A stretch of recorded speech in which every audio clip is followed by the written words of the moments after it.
Okay, winners. Gladys Butter Chicken has banned haircuts, so can't. That's terrible. Okay, so Ian Lucas has had a few questions, and yeah, everyone's talking about vaccines, vaccines this, vaccines that, vaccines. Okay, so to understand vaccines, you first got to understand how human society works. Okay, now the human society now is essentially a free range farm, right? So you gotta think of it more as a farmer and his cattle. Same with the humans, right? And just like the farmer and he employs measures with his cattle to keep them docile, he might put something in the water, let's say fluoride. He might inject them with antibiotics. He might do this or that. But it is health and safety, but not in the way you think.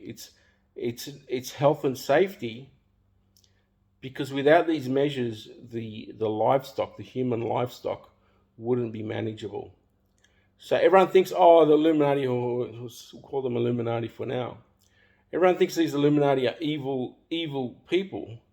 But what if you had the job of managing 6 billion sheeple? How would you do it? How would you do it? It's and you think the best way to do it is to give them freedom and all this stuff that all the the people talk about, but it wouldn't function. It wouldn't function for 2 seconds unless the modern human was managed. The modern human has no ability to be sovereign or independent. They have to be managed. So the Illuminati, they're not evil. They're just managing the best they can the livestock.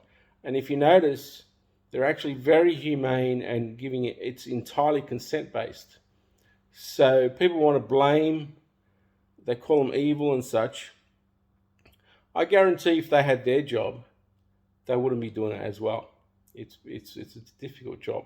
Have you, have you had any conversations with your modern human lately? They're essentially just robots.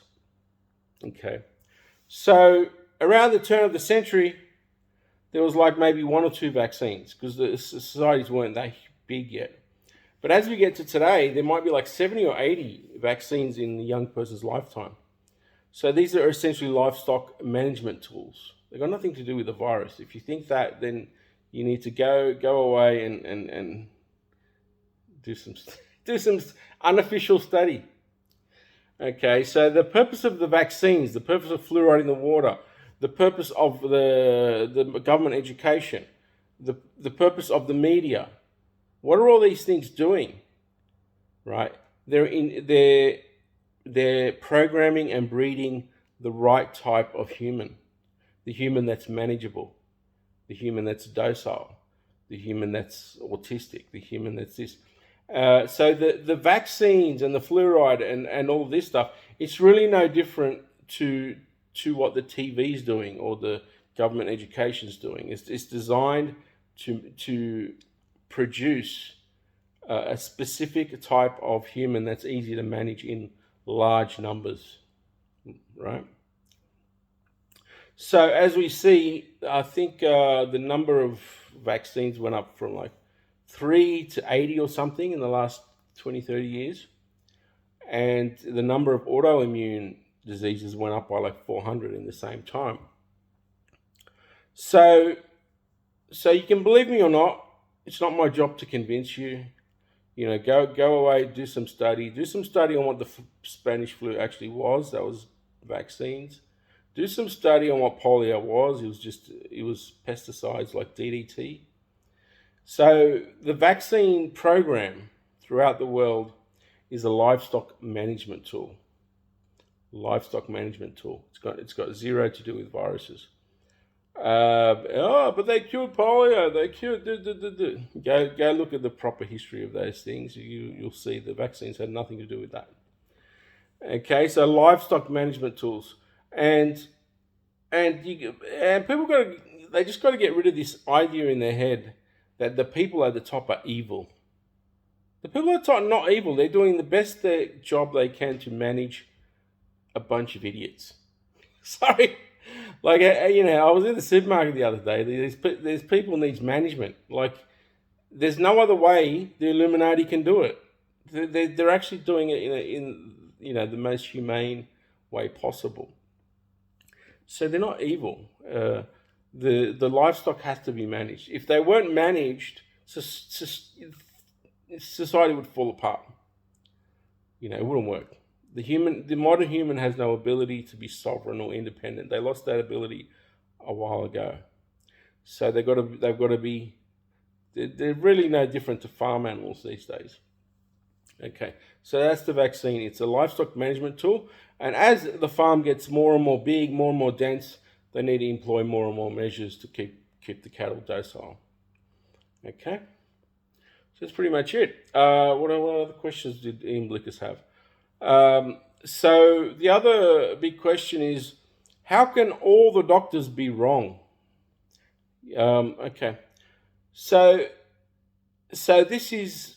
So it looks like the fluoride's working when people ask this question, because the thing is, how can they not be wrong? Yeah, because if you think about it, a person who's been educated as a doctor, or educated as an economist, or educated as a politician, they're educated a narrative. They're not really taught to think. They're given a narrative, and they either go with that narrative or they drop out. You hear what I'm saying? So you can imagine a doctor says, "Oh, look at the vaccines don't work. The vaccines don't work." How long will he last in his course? How long will he last in his job? Imagine a scientist says, "Oh, there's no climate change. I haven't measured anything." Would you think he'll get another research grant? So you don't understand how society works, and it's not only the doctors and everyone.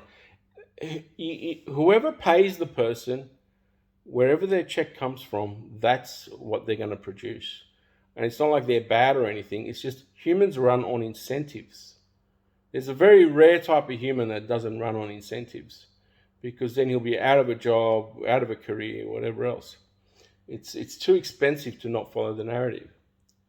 And again, it's not just doctors, and it's teachers, it's priests, it's anyone, because ultimately it all, the money just trickles down from the top, and everyone follows that narrative, right?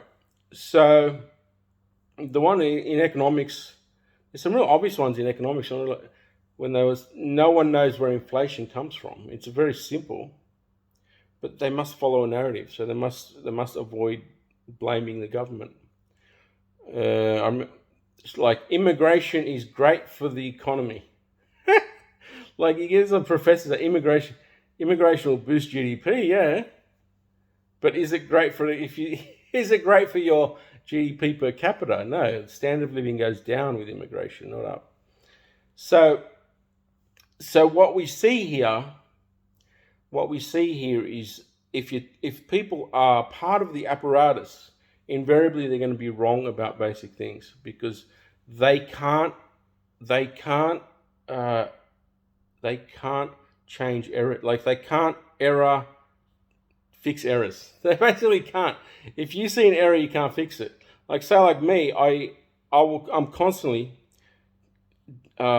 verifying and checking and testing and doing QA on my thoughts and processes. I see errors all the time. Now, if they see an error, say he's 7 years into study and 4 years into his work, and he finds an error. Look, there's an error. None of these vaccines work. All right, I've just wasted 10 years of study.